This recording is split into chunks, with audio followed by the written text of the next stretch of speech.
Hey y'all, this is going to be a type of different video. I will get into explanation more of what the video is about after I explain to you a description about these first pictures I'm going to show you. I want to go more in depth with my technique. This is the before picture of the client that I had done. It's been 4 months since she had her hair done. This is the before and after of that. That was on my Instagram. Please follow if you'd like. This is how it looks now, 4 months later, because of the technique I used. If you like that and want to see how I did that, please go to that video. I will click it right here in your top right corner of your screen. So this video right now is not necessarily just for the color technique. It's also about placement, formulating, why I choose the formula, why I'm placing the foils, how I am, different foiling patterns in different parts of the hair, how to foil hairlines. I'm getting into all of that. I'm using Redken Flash Lift and 20 volume. Sounds like I'm saying volume, but I'm not. The best tip you're going to hear from me today is to use a board. So what was so great about the last color we did on her is that it grew out really soft. It blended in really well, and she didn't have to get her butt right into the salon right away. She has a couple of kids and a husband and a lot of animals. She's pretty busy and she has a full-time job, so we have to make sure that those types of clients are able to have a flexible hair color. You know, if they have the time and they want to be in the salon every few weeks, that's perfectly fine, but this is not a client that can do that. And if she can only have to come see me every few months, like 3 times a year, then that's perfect for her. So all I'm doing right now is really, really fine highlights. You can call them baby lights. You can call them microwave. It's not really quite a microwave, I guess, but my sections are very, very thin and see-through. The reason for that is it's going to look like basically her hair is lightened, but you're not going to see the streaks in there. It'll be really well blended. You see how I'm holding the foils, and there are some places where I do a close-up where you can see exactly how I'm holding the foils in place. Don't you wish you could all actually foil this fast? This would be amazing. You know how many clients we can get it in and out the door if this was actually how fast I was foiling? We'd probably need a lot of protein shakes and protein bars, but it would be pretty awesome. Since last time we did her whole head, I'm only doing this top of the back, the crown, the sides, and the top of the head with highlights, because the underneath is still blonde at the end, and we want to keep it a little bit richer. I always figured this time of year my clients like to do something a little more subtle. That way the next appointment they come in, it's spring or summer, and they can get all brightened up. It's kind of something exciting to look forward to. But this still took me quite a while. She has a ton of hair, and I wanted to do quite a bit of sections, quite a bit of foils. This is what used to be called a foil, or a partial foil, or a partial highlight. I don't use that word anymore, partial, because I think I've said in other videos, like, I'm putting just as many foils in part of her head that I put in some people's whole head. So really, I just charge for my time and the product I use. I don't use the words partial or full when it comes to highlighting anymore. So right here is her hairline. As you can see how it is. This is the way I'm going to be sectioning it. Oh, well, I did section it because it's already done, clearly. Really, really fine weave. See-through again. Lay the foil there on the face. And I'm going to do 3 of these in a row, back to back, all the way up to the root. That way it's quite a bit brighter there. Some call it the money piece. Some call it other things. It's just so beautiful to have that brighter blonde around the face. So she has a heart-shaped hairline. This is why I'm doing the foils this way. If you did a regular mohawk section, it wouldn't cover around the edge. When she pulled it back, it could look stripy or streaky, because where you're seeing the hair lifted up, it would look like it had racing stripes. This way, when she pulls her hair up or back or a top knot, it's going to be blonde all the way around the edge of her hairline.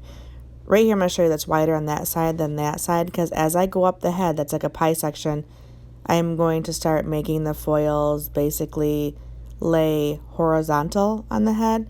It's going to meet up with her part in that direction, if that makes sense.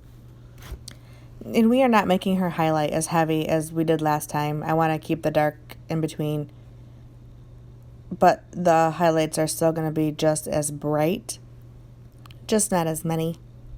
I'm keeping that pie shape as I go up towards the part, so everything is, the point on the right is meeting along the hairline. So going on to the other side again, I'm going to show slowly how I do a really, really fine, this would be definitely called a microwave. As it grows out, having this around the face, it'll still, it'll blend in, that way that demarcation line is less noticeable. See how I'm using my thumb to hold down the hair taut to the foil? It's so simple when you're using a finer slices of hair, you want to keep closer. Try that in that area rather than having it what's like between your fingers and push down with your hand. So when it's a small fine section like that, I find it easier to do it this way. So try it in your next time foiling. You'll notice that it's just the angle that you can get in there is so much nicer.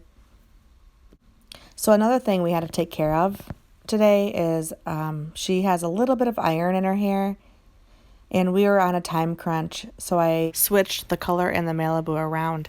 It wasn't so bad where, you know, she needed to sit in the dryer for 30 minutes. We just know that her hair gets a little dull. Anybody's hair does. And most of the time now, after I highlight, if they don't get low lights, I just automatically do a clarifying shampoo in the bowl, either using Undo Goo by Malibu or Redken's clarifying shampoo, the cleansing cream. It smells amazing. If you need a perk up, that's a great one to use. I am also going to go in between the foils and blend in her old highlights.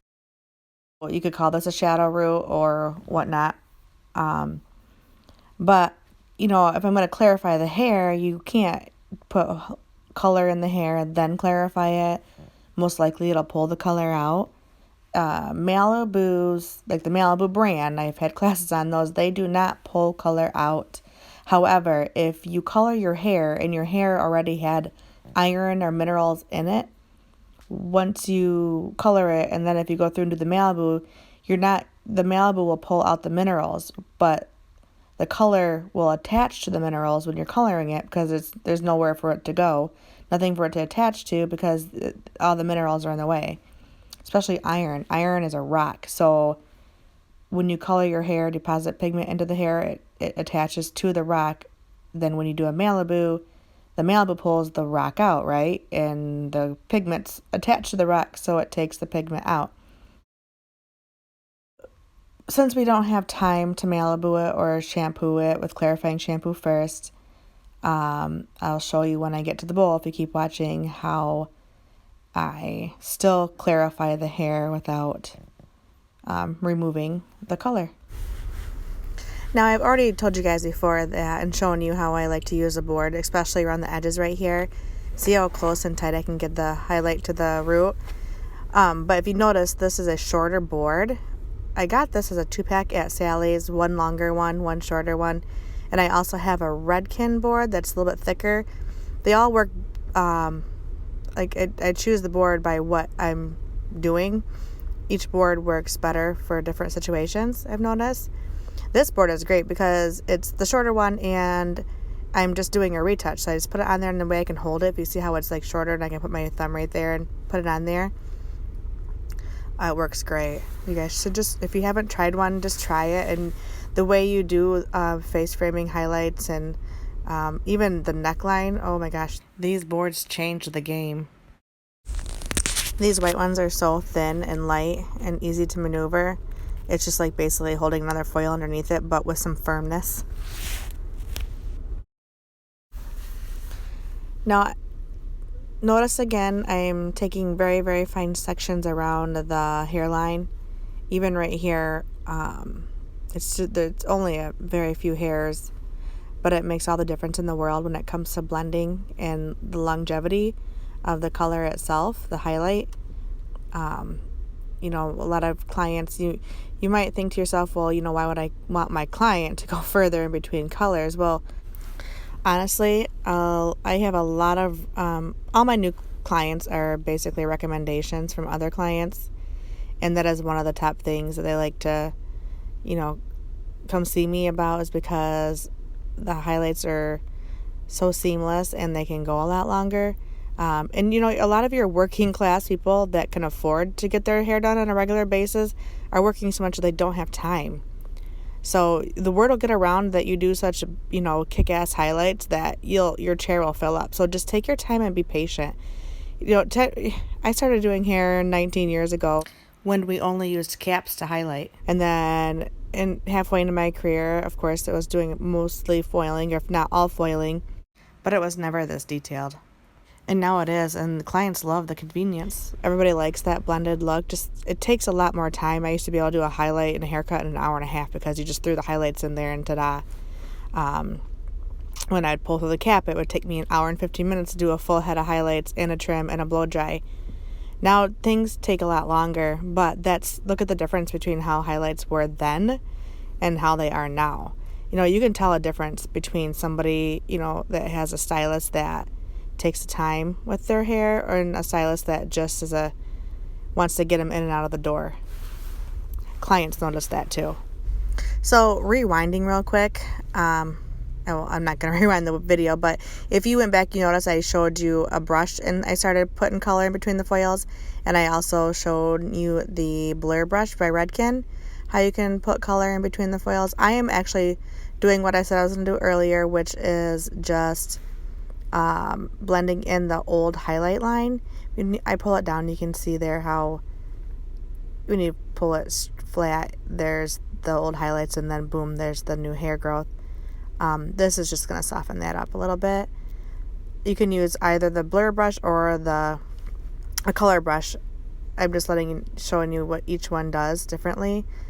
The brushes that I'm using right there is the Framar. That's all I use anymore. I love them so much. And the difference between their brush and a color brush is from Sally's is night and day, really. The difference, I've gotten all the girls hooked on it. But anyways, the color in between was 7N and 7P. Not a ton of 7P, just about a quarter of the formula was. I wanted a neutral sandy tone, so I just wanted to use the P just to cut any warmth that was on there.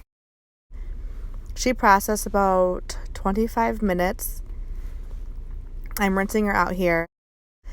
Let's get into what I did for the clarifying shampoo. I'm getting her all rinsed out, and that is the Undo Goo right there by Malibu. I'm just shampoo the ends really well.